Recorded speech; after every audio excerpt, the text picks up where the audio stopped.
We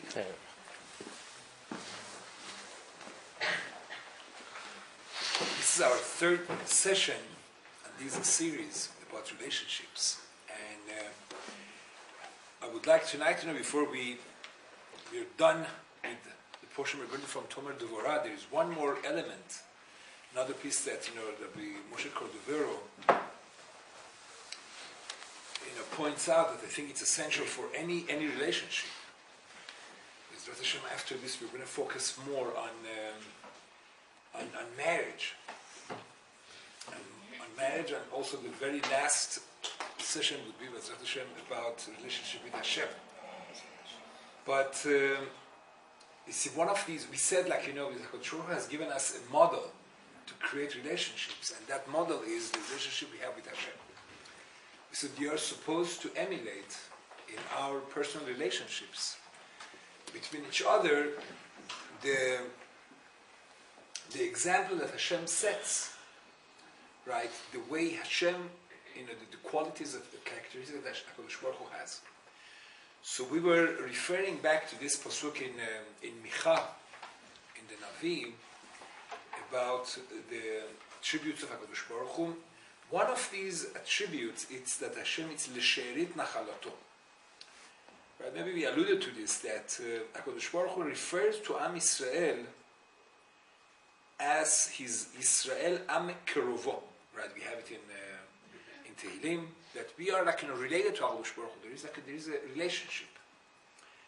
It says, B'chol tzaratam lo tzar, whenever we are in pain, HaKadosh Baruch Hu is he's in pain with us. It's like there is a certain oneness. It says, Zohar HaKadosh says, Yisrael v'oraita v'kudsha berichu chad. Right? There is a certain oneness between us and Hashem. So this being related to each other, so to speak. So Rabbi Moshe Cordovero says, Kach yitnaheg ha'adam im chavero. This is the way that we Jews are supposed to relate, to each other. כל ישראל הם שאר בשר אלו עם אלו, מפני שהנשמות כלולות יחד. It says all Jews are related to each other because the neshamot כלולות יחד, all the souls, all the Jewish souls are it's like one pool, it's one. There is a oneness. יש בזה חלק מזה ובזה חלק מזה. In other words, we know that neshama doesn't have any physical dimensions. It doesn't take space. Neshama, the Gemara says, Neshama is like Hashem. The same way Hashem is Ro'eh ve'ino nir'eh. Hashem sees us, but it cannot be seen. The same thing is with Neshama. Neshama, we know that, doesn't take any space, and also is above time and place, etc.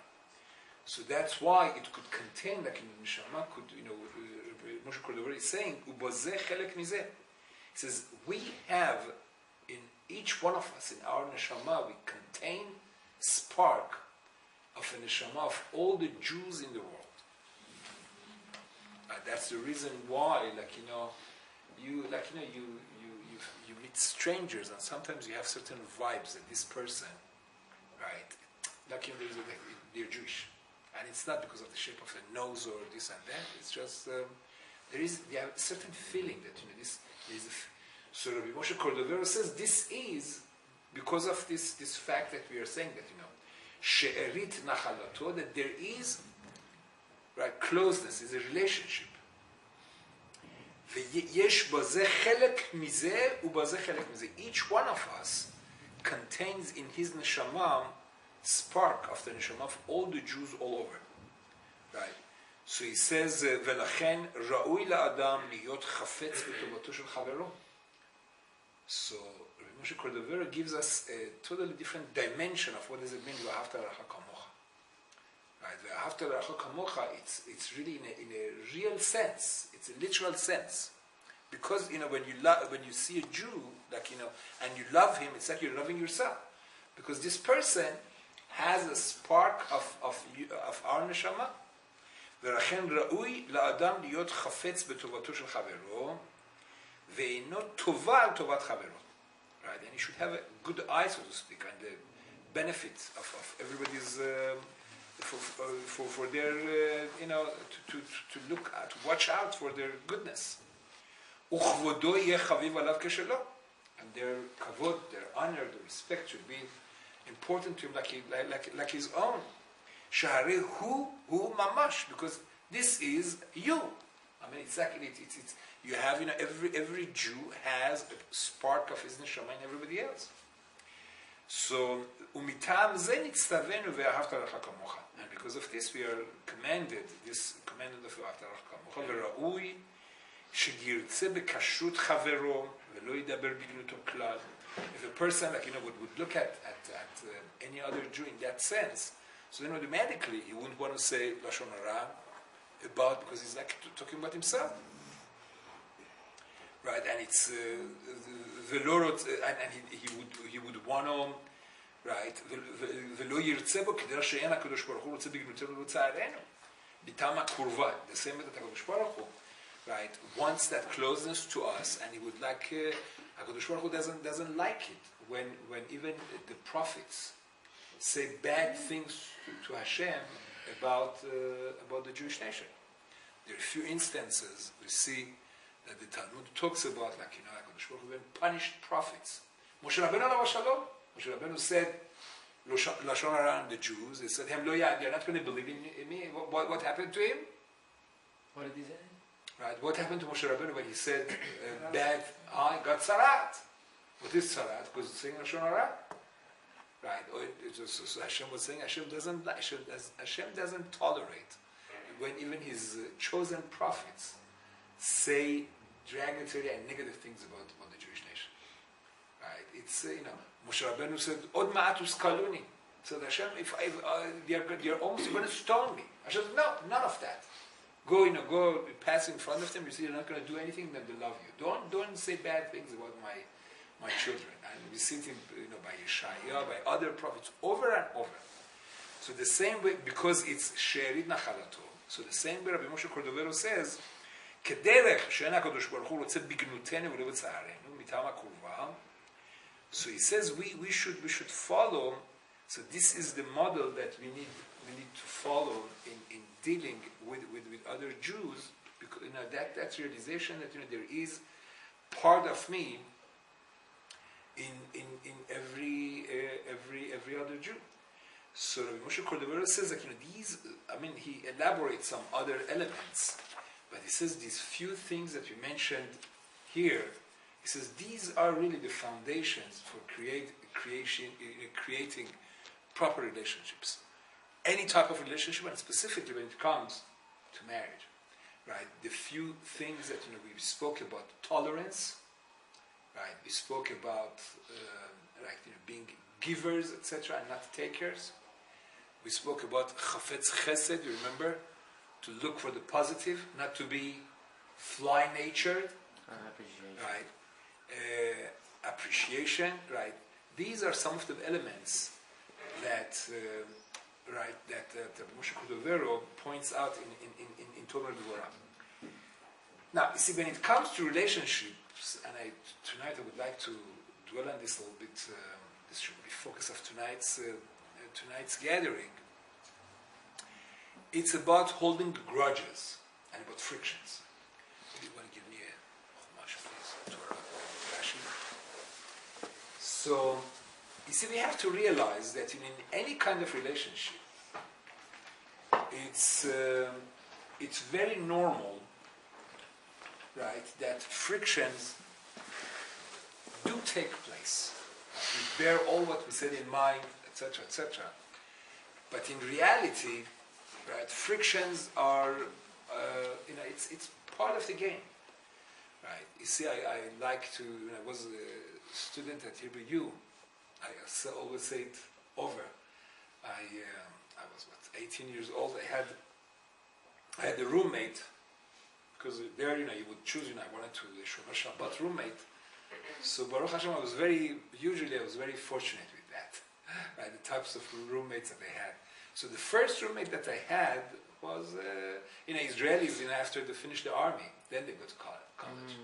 I was 18 years old, and I had this a Taimani Jewish student, right? That very nice, very, usually Taimanim, Yemenite Jews are very cold-blooded, very relaxed.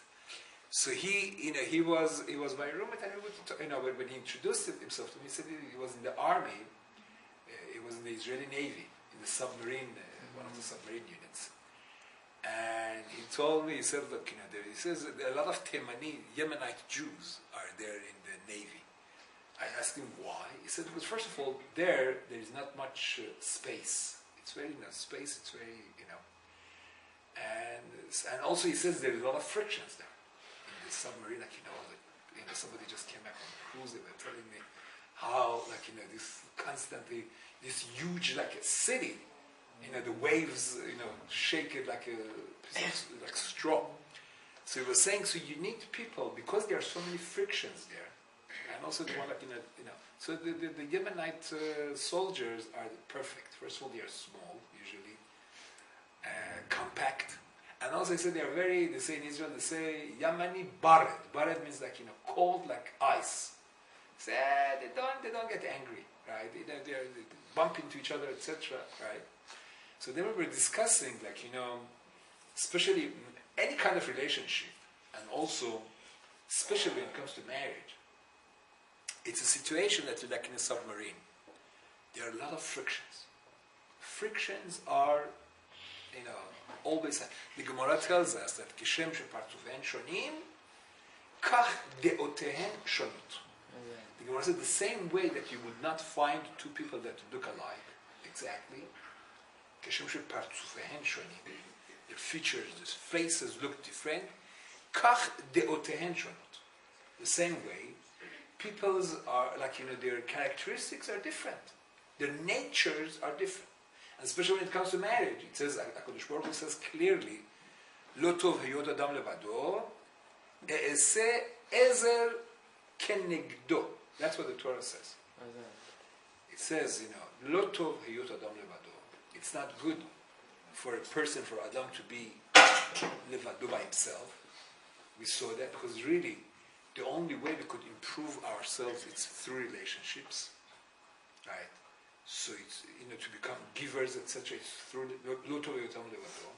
And then it says what? E'eseh lo ezer. I will make him a helpmate, kenegdo. Kenegdo means opposite him. That's what the Torah says. In other words, Hashem is telling us that the whole idea of in marriage is that you have two different brains working together. They're on the same team. And obviously, right, the Chachamim tell us, Eizohi isha keshera hosat ratzon ba'ala, that a kosher wife, a glad kosher wife, she would do her husband's will, because you need some kind of decision-making process. But the Torah says, it's good for him to have an opposing view, to give a different dimension. So when you have two opinions, two brains working on this, so it's double energy. It's not like one mind duplicating itself. You have, right, Selo Ezer Kenegdo would be, like in this Kenegdo, contrasting him, could be Ezer, it could be helping him, giving him a different point of view. Something that maybe you say he cannot see the whole thing. It's different dimensions. So because of that, right, so we see, so it's taken for granted. Keshem shepartzufehem shonim, the same way that they don't look alike. Kach deotehen shonot, the natures are different, right? But you see, these differences would create, right, frictions, differences of opinion. It's a name of the game. You see, I think we spoke about this, that Shmuel Zalman Auerbach. It's very famous. I think maybe in this class also we spoke about it, that he lived with his wife, I don't know, 60, 70 years, I don't know how many years, 60 years at least they lived together. And his Rebbetzin passed on a couple of years before him. So it's very famous, like at the funeral, like when the Hira Kadisha asks, it's time to ask mechila, forgiveness from the deceased. So they asked the husband. So he said, and people heard him say that. He said, I really, he thought for a moment. He said, there is nothing that should ask mechila for. Right? So the Jewish world was, wow, look at this. These people lived for such a long time and you never had asked to ask mechila, such a perfect relationship. So I was always appalled by that, and it bothered me. Like, is it really what it was a malach? How is it possible? So then, a couple of years later, I read a sequel to that story. That once when Rabbi Zalman Auerbach's one of his younger students had gotten married after a couple of months, and he did the wedding, etc. So then he touched base with him. He said, like, how's your married life? So he tells his mentor, his Rabbi, he says, perfect. He says, what do you mean perfect? Did your wife pass on? Or did you get divorced? He says, Rabbi, what are you talking about? Al tiftach bele satan, what are you talking about? He says, how is it possible that you don't have any issues in your marriage? He says, but for the Rabbi, I always, the picture I have in my mind, I'm your Talmid, the same way that after when your wife passed on, you didn't have asked for any mechila or anything. So this I've been trying to emulate that. He said, you're off base. He told him, look, when I said I don't have to ask mechila for it, doesn't mean that we never had any issues. We definitely had issues, but we would always resolve the issues and move on. Right? In a person, before we go to sleep, we say, you don't suggest Kriyat Shema Lamita. We say, Hareni Mochel, we have to be Mochel. Right? And you see, it's not just to say, I'm Mochel, I forgive. We will sit down, discuss the issues, see in a civilized manner, in a respectful manner, this bothered me, that bothered me, we would resolve it, and then we'll go to sleep. Right? So nothing accumulated. That's why when after 100, when she passed on, there was nothing to ask because the mechilot, everything was taken care of before. So frictions, right,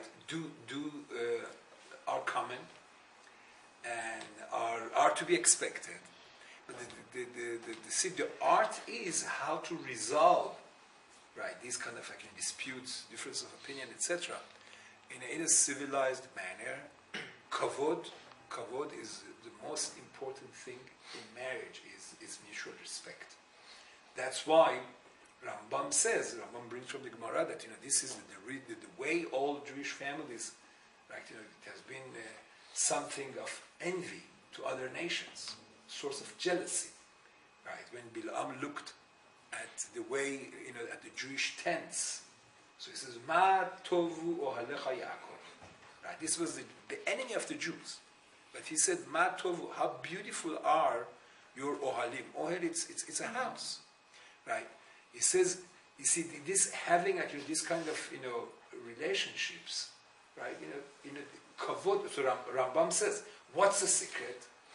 What's the secret to have a successful marriage, like it has been the Jewish way for thousands of years? So he says, it's very simple.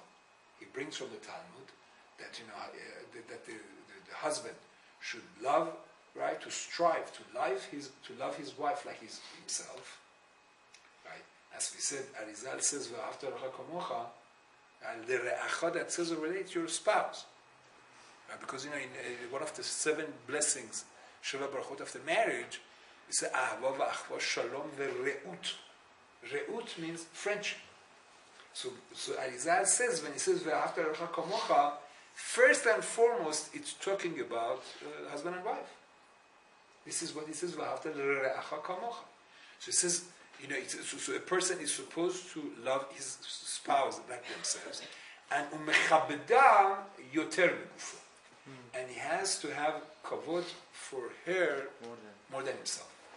Right? When it comes to buying clothing, this, etc. When it says kavod, so then she comes first, and vice versa. It says also derech benot Yisrael. It says that always to have respect to their husbands, yoter midai, like a melech, like a king. So we see this element of kavod. Rambam says it's central. It's fundamental in the relationship. Fundamental. Right? And you see, no matter what, that, first thing again, parde hormat paranash, right? This is something, the terminology that is used in conversation, right? Etc. Kavod is fundamental, right? To have that mutual kavod. So you see, situations do come up, definitely come up. Right? Frictions do come up. But you see, it's one element of how to resolve disputes. It's really not to hold a grudge, right? The Torah commands us, like holding a grudge. It's considered a major sin, right? The Torah says, "Lo tisna et achicha bilvavecha." Lo tisna et achicha bilvavecha. It's exactly talking about holding a grudge. So what's the remedy? So the Torah says, "Ocheach tochiach." The Torah says, when issues come up, discuss it, communicate. Ocheach tocher et hamitcha v'lo tisa alav chet. But lo tisa, it's one of the love, the Ramban says that this love, the Hebrew love, right? This negative commandment, right? He says it's much more severe than, let's say, that people would think, chas v'chala, to eat chazir, to eat pork. This is wow. The Gemara says, har chizi mazal michal. Everything needs a mazal. He says even mitzvot, even the mitzvot of the Torah. He says there are certain mitzvot that they are very lucky mitzvot, like chazir, like not eating pig. Everybody, everybody. They would do anything, but no, pork they are not going to eat. So the Gemara says this is a very lucky mitzvah, because everybody is tries. Most Jews try to observe them, but lo tisnat achicha bilvavecha. Rabbi says, you see, if a person eats non-kosher food, okay, it's one avera, finished. But when it's lo tisnat achicha bilvavecha, every second that we are holding a grudge, we are trampling on a mitzvah of the negative commandment of the Torah. Every second. Wow. Okay? You see, so you judge which one is more severe. This is one, he ate non-kosher, okay, one love, finished. But this, it's continuous. It's constantly, every second that we are, when Torah says, Lo tisna et achicha bilvavecha, right, and we just saw that all Jews are, right, so what's the remedy? The Torah says, Ocheach tochiach. In a civil, the Torah says, Ocheach tochiach et hamitecha, v'lo tisa alav chet. Discuss it, communicate. Right. But don't do it in a way to be degrading and to embarrass the person and put him down, etc. This is all in Torah. Right. So holding a grudge, it's a mitzvah. It's something, as we said, constantly a person is like putting the Torah under his feet. That's what it is, because it's not comparable to being mechalel Shabbat. Shabbat is once a week, right? This is it's 7:24. This is 7:24. 24/7. 24/7. Okay, people go to sleep, so maybe it's not 24/7. But you see, any minute that we are awake and we are holding this grudge, we are being overrun on what the Torah says. And so the Torah, the remedy that the Torah says, it's to discuss, to communicate. Rabbi Yonatan Eibshit says regarding Yosef and his brothers, it says, "Velo yachelu dabero l'shalom." It says the problem was that they did not communicate, because it was lo dabero, they did not talk to each other. That's why there was no shalom. If they would have communicated with each other, if the brothers, right, would have communicated with each other, they would have realized that Yosef wasn't the type, right? You see, the brothers thought, right? We have discussed it in our Tuesday night classes. The brothers of Yosef, because they saw that that he said Lashon Hara about them to their father, they said, you know what? There's a trend here, right? Abraham had 2 sons. What happened? Ishmael was kicked out, right? Yitzchak had 2 sons. Esav is out. Yosef wants to do the same thing. Yosef wants to kick us all out, and to be that he is the only one that is going to continue the Abrahamic dynasty. But you see, if they would have communicated with Yosef, they would have seen that that wasn't the case. And as a matter of fact, Yosef really should teach us how not to hold a grudge. Right? After all what the brothers did to him, right? After all his crying, and that they wanted to kill him, etc., etc. We know at the very end of Sefer Bereshit, right? We see that the brothers were sure that after the father passed on, that now Yosef is going to come, right, and take revenge. And really, if we would analyze the whole, these few psukim, it's really eye-opening, and it would give us some tools. How really should we could develop, the skills that it takes not to hold a grudge, right? The Torah tells us that after Yaakov Avinu passed on, the brothers, our father said, Yosef, please forgive your brothers, etc., etc.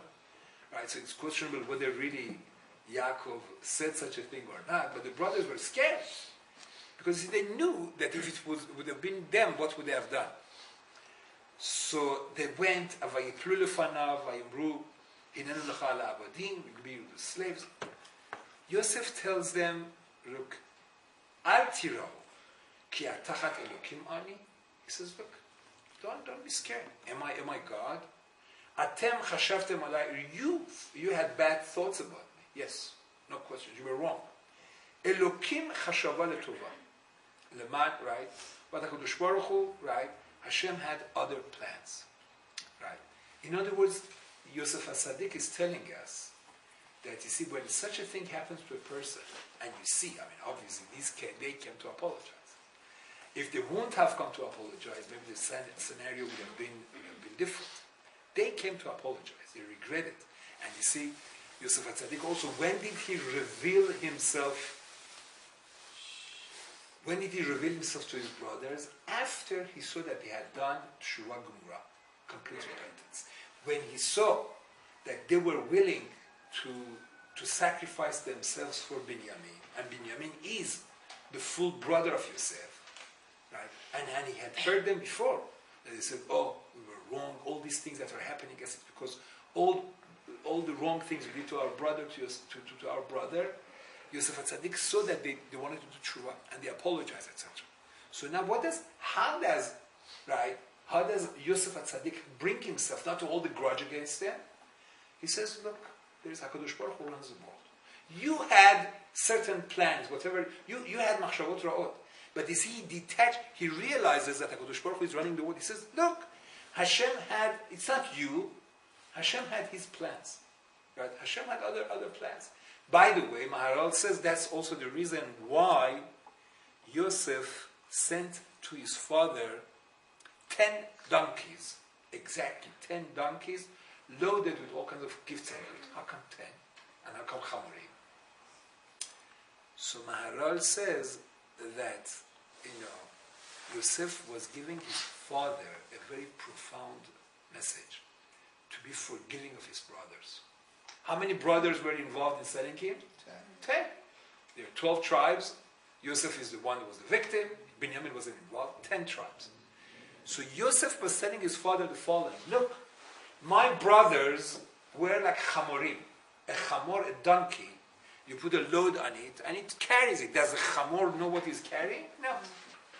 He says, my brothers also, me, my brothers, we were like, when Hashem had his plans, we have to go to Mitzrayim, Egypt, and this and that. Don't hold a grudge against them. They were like chamorim in that sense. He wasn't degrading them. He was saying, giving him a mashal.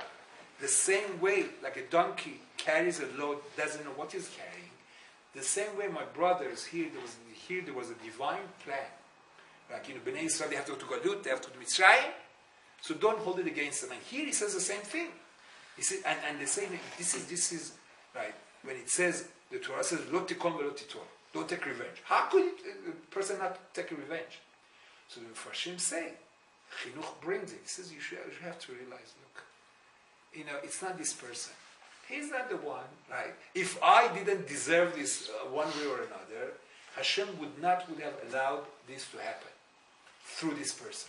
This person is just an instrument in the hands of Hashem, right?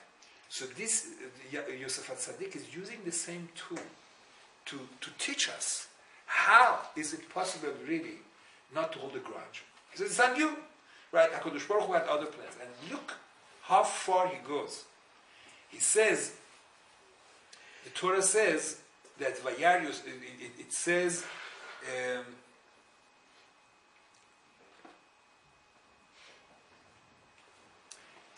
Vayedaber al libam. It says, Va'ata al tirau. Yosef told his brothers, Al tirau, Anochi achalkel etchem.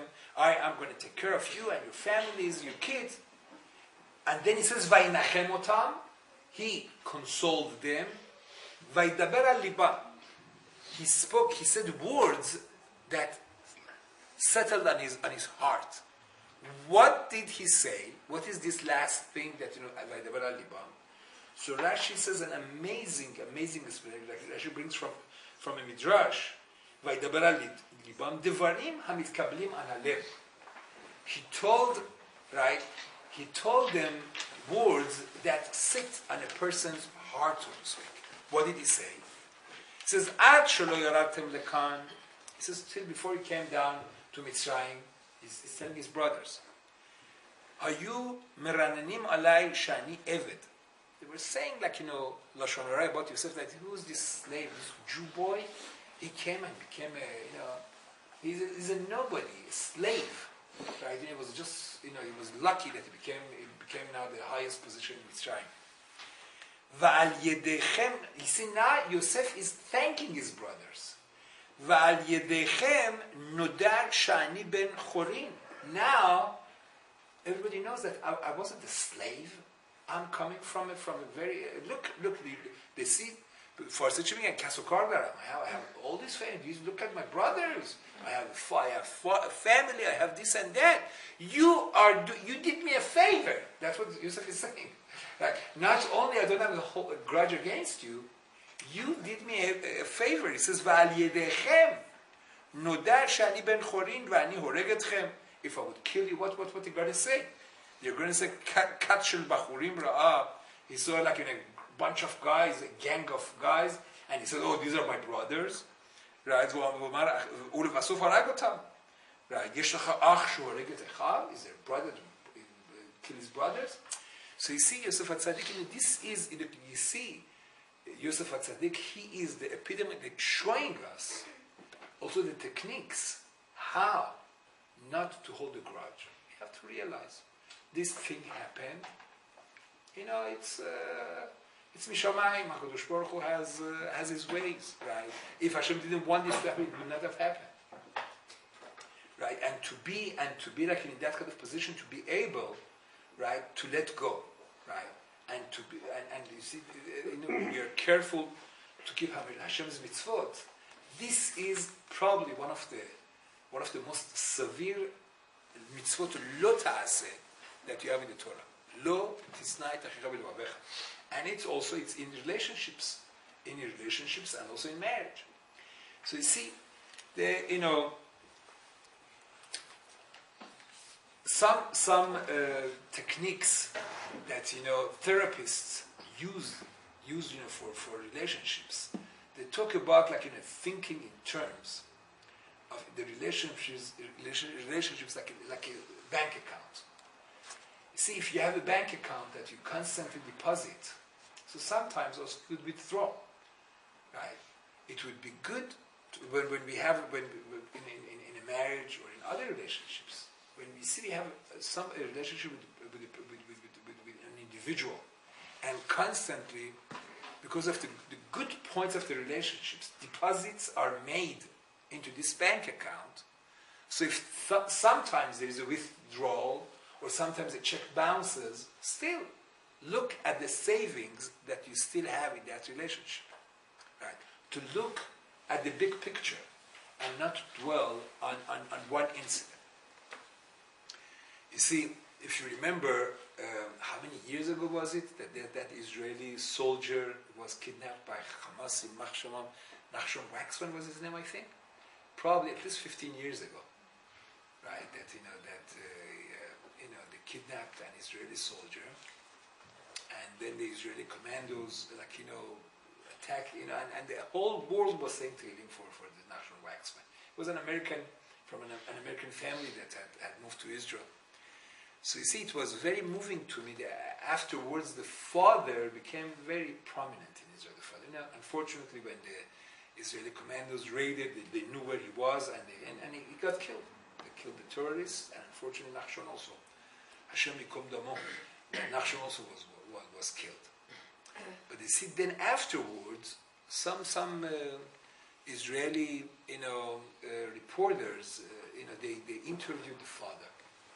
And they asked him, you're a religious Jew. Your relationship with Hashem wasn't shattered through this? Look, to lose a 19, 20 years old young boy, and all these prayers and everything, doesn't it do anything to your emunah, to your belief? So he told them, he said, look, he said, I have an ongoing relationship with Hashem. He said, I'm a child of Holocaust survivors. Hashem miraculously saved my parents. My parents came to America, and they were, Baruch Hashem, very successful, right? And he says, I was born, right? And Baruch Hashem, whatever I asked Hashem, He always delivered. I wanted to be successful, in my studies. I had a good job. Baruch Hashem, I made good money. I wanted to get married. I prayed to Hashem, right? Hashem gave me the best, wife in the world, right? I wanted from Hashem, beautiful children. Hashem gave me the best. On and on and on. Whenever I asked Hashem something, He delivered. This time, I asked Him, Hashem, please save my Nachshon. And this time Hashem said no. He said, in an ongoing relationship that you see your friend is delivering. Once, if he says no, you realize that there is a reason, right? Because you are securing the relationship. When you know, right, so if you know that HaKadosh Baruch Hu if I say Hashem always delivered, and now He said no, I know that the love is there. I don't understand it. He knows better. He said no. He chose to say no. So this is what I'm alluding to, that there's a relationship is like a bank. Husband and wife, the same thing. You see, the husband, the couple live together for years and years and years, and the person is basically a giving person, or she's a giving person, on and on. So if as we said tonight, frictions do happen, but not to hold a grudge. Not to hold a grudge that not to be forgiving. Look, I know that this person cares about me. So now, if the shirts weren't ironed, or the supper, there's no supper, or vice versa, right? So you see, we have to know there's this relation, this bank account, so to speak, that we are we are depositing there, and sometimes there are withdrawals from it. But you see, not to just to globalize the relationship and throw out everything, because some incidents here and there. So this would be really a very, very, I think, practical technique to not to hold grudges. These the things that we the two elements that I mentioned. One we learn from Yosef Tzaddik, that we have to realize, you see, I told you the story about this guy in Tzfat, right, that would always, his wife would beat him up, right? Always, he was he was a big tzaddik. Finally, he decided he's going to run away. It's this other guy that always his wife used to beat him up. So once he goes and he hides all the way against the wall, She has the broom. Get out! Get out! No, why did you come out? I want to show you who is the boss in this house, right? So this guy also wanted to show who is the boss. So he decided he's going to run away. So he wanted to run away. And those days they had railroads between Tzfat and other cities. He went to the train station. It was at the time that the Turks were ruling in Israel. So there in the train station, some Turkish soldiers, they see him and they start beating him up. Like, and he was bleeding and all broken. Finally, they realized they made a mistake. And they apologized to him, and that's it. Those days you couldn't sue anybody. So he was bleeding and broken. He decides to let go after the trip. So he goes back to his shul, and he goes and tells his rabbi, he said, look, I don't know what to do anymore. He tells him, look, you were supposed to get beaten up. So you choose. Your wife should beat you up. So I did. He said, God forbid, I'm not, especially in marriage, etc. When it's physical abuse, all kinds of abuse, it's forbidden. But especially physical abuse, it's, I'm not suggesting at all to have tolerance for that, for physical abuse. But I'm saying, you see what Yosef Tzaddik said, look, if Hashem didn't want this to happen, it wouldn't have happened. And you're coming and you're apologizing, that's and you see how he tries to reverse it, that they are doing him, they did him a favor, right? So this is one, and the other thing is to look at the relationship, to look at the big picture. Right? It goes back on what we discussed last week. Right? Chafetz chesed. Right? Not to be like, to dwell on the negativities, to let go. And you see, there is no power like, letting go. Right? There is no really, and you know that. You see, my Rabbi friend always used to say that people that hold grudges, they are the biggest victims.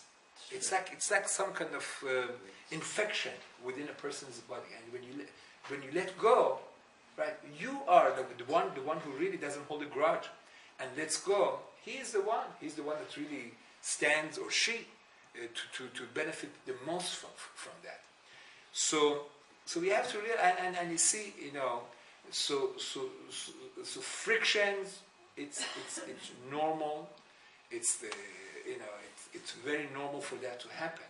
But you see that ability of, not dwelling on it, and especially not, I think probably I shared with you, we had a teacher a couple of years back in the school. Once he told me a story that, I was like shocked. He told me I spoke to once a week I speak to the kids we have assemblies. So I was saying about the same idea of not holding a grudge, etc.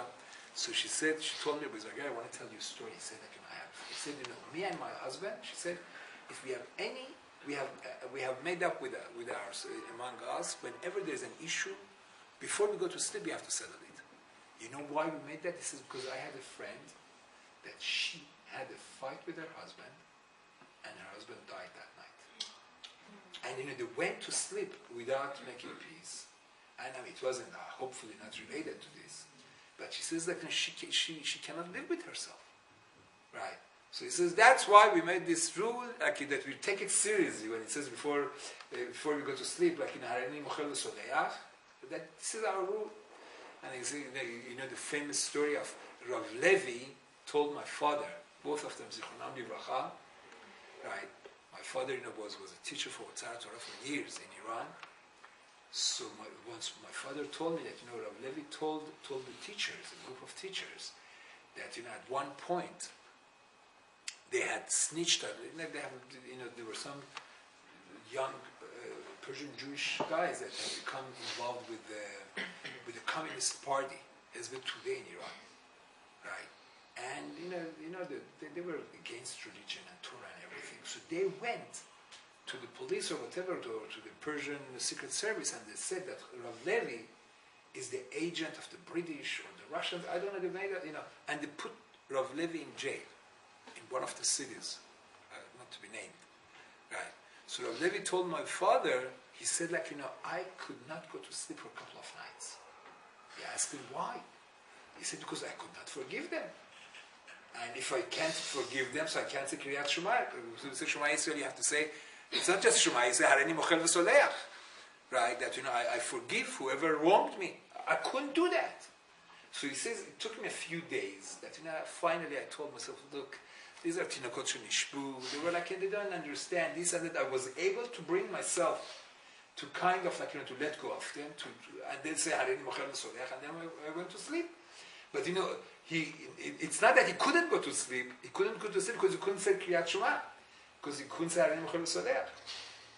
So, very important to work on this, not to hold grudges, and to be able to let go and look at the big picture. Obviously, it takes some years to have that kind of confidence that there is the relationship. It's basically it's a giving relationship. That's why, by the way, the first Shana Rishona, the first year after marriage, is considered a disaster. Why? Because during Shana, the first year, the relationship is not secure yet, right? And also, you see, as we said, Kishem shepartzuven shown in the same way that they don't look alike. Also, there are differences in characteristics, etc. It takes time to study each other and to know the likes and the don't likes of each other, and through that, right, to be able, to work on the relationship. And also, that element of security is missing. When a person, this Nachshon Waxman's father, you see, when a person realizes that HaKadosh Baruch Hu is constantly giving to him and giving to him, so then he could take also a no, and still the relationship would be intact. So this is something that we need to work on. So to sum up, to recap, we did it already. You see, we are going to be tonight. We finished with the part that one is used in Tomer Dvorah. That when we would emulate Hashem's characteristics, right, in our relationships, this really could really create the proper foundation for the relationship. To Be'ezrat Hashem, to create better relationships that the Shekhinah is going to dwell amongst us. Okay, just to conclude, not holding grudges. In a relationship also we have to give also gifts. All kinds of gifts. So probably you have heard it from me or otherwise. I say there was this husband that forgot when it was his wife's birthday or something. So then he comes home, right, and he finds a note on the table that again you forgot my birthday, whatever. If you want to make up for this, Thursday morning, whatever, I want in the driveway something that goes from 0 to 300 in 3 seconds. So she was sure she's going to find what a Porsche or something, right? Maserati that goes from 0. So when she wakes up, she sees a small box there. She opens it, it's a scale, right? Right. So scale goes from right. So I guess this lady didn't know how to not to hold a grudge. The day after was his funeral. This guy. Anyway, so Be'ezrat Hashem, we are going to have, I think, 5 or 6 sessions that we're going to talk about different issues in relationships. Mostly, from now on, we're going to dwell on marriage. Right? Till now, we're talking about relationships altogether. And then, Be'ezrat Hashem, right before Pesach, we're going to have the final one about between us and Hashem. Okay. Kaddish, anybody? You have Kaddish? Kaddish there? No? Okay. Arvit. Yes, questions? I just wanted to make a comment. So please. Thank you very much. خواستم بگم the way I look at it برای بخشش اینه که همیشه فکر می‌کنم اون کسی که یه بدی به ما میکنه همونجور که برادر یوسف به یوسف بدی کردن و باعث شد که این به پادشاهی برسه و فکر کنم اون شورتکامینگ اون طرف باعث میشه که ما رو خودمون کار کنیم و از نظر spirituality elevate کنیم. متوجه چی میگم؟ Yes. That's how I look at it. بخاطر میگم nothing is an accident, but it was a reason why this person had to do whatever they had to do to me که من روی این اخلاقم کار کنم. That's beautiful. ببینید sure ببینید when a person میتونه خودش اینجوری چیزی گذشته اینا بکنه the rewards that they get it's and they get elevated spiritually for sure and the blessings come because of it. But you see again we don't believe what the Christianity says. It's not like extend the other cheek. It's like we have to stand up for our rights, right? And at the same time, you see, Yosef would not have forgiven his brothers if they would not have apologized. You see, it's not correct to say like I'm going to, even though this person didn't apologize, right? I have to forgive him, right? It comes only if the people do it. Okay, it would be Chassidut. Chassidut, it's not what the Torah. Chassidut is going beyond the line of the requirement of the Torah, right? So, but definitely, if a person would be able, even in a one-sided way, to let go, definitely the rewards are there. By the way, again, if there are any topics that you would like me to address, as I said, either you could call me. If sometimes in public, I would not say names, or you could email to me rdzargari@torahanweb.com on the website, or you could fax it to me, etc. Because I've done a lot of these. Okay, so the email address would be rdzargari ZARGARI @torahanweb.